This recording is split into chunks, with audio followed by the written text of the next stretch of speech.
Hello বন্ধুরা, শুভ সকাল। আজকে একটা নতুন ভিডিওতে তোমাদের সবাইকে স্বাগত। আজ বুধবার, তো আমি উঠে পড়েছি, তখন দেখলে 5:30 বাজে। বিছানার কি অবস্থা তোমাদেরকে দেখালাম। এখন আমি বিছানাটা গুছিয়ে নিই, ঘরটাও গুছিয়ে নেবো এর সাথে সাথে। তো তোমরা সবাই কটার সময় ঘুম থেকে উঠলে আমাকে কিন্তু জানাবে অবশ্যই, ঠিক আছে? আর রোজ কটার সময় ঘুম থেকে ওঠো সেটাও কিন্তু জানাবে।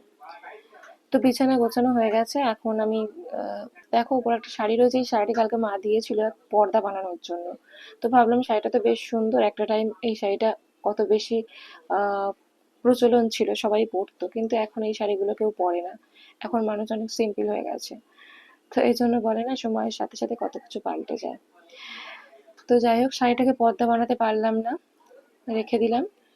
তো বাইরের চেহারাটা দেখলে আজকে বৃষ্টিটা ঠিক আগের দিনের মতো হচ্ছে না, তবে ঝিরিঝিরি বৃষ্টি হচ্ছে আর বেশ মেঘলা অন্ধকার হয়ে আছে।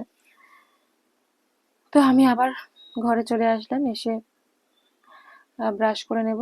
আর এই যে হচ্ছে আমার ফেভারিট ডাবর রেড পেস্ট। তোমাদের কোন পেস্ট দিয়ে ব্রাশ করতে ভালো লাগে সেটা জানিও। আর এটা হচ্ছে আমার জানলার দিকটা আটকানো।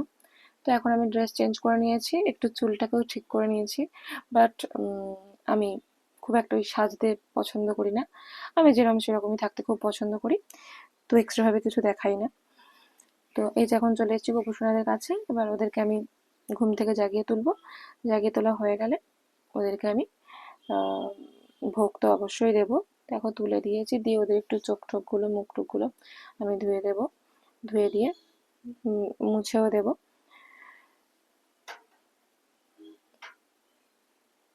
এবার ওদেরকে আলাদা করে আমি পোশাক পরিয়ে দেবো, সকালের পোশাকগুলো। ওদের আজকে গোপুসোনার ড্রেসটা কেমন লাগছে জানিও। আমার এটা খুব ভালো লাগে, কালারটা খুব সুন্দর এই ড্রেসটা। তো আমার এই ড্রেসটা খুবই ভালো লাগে।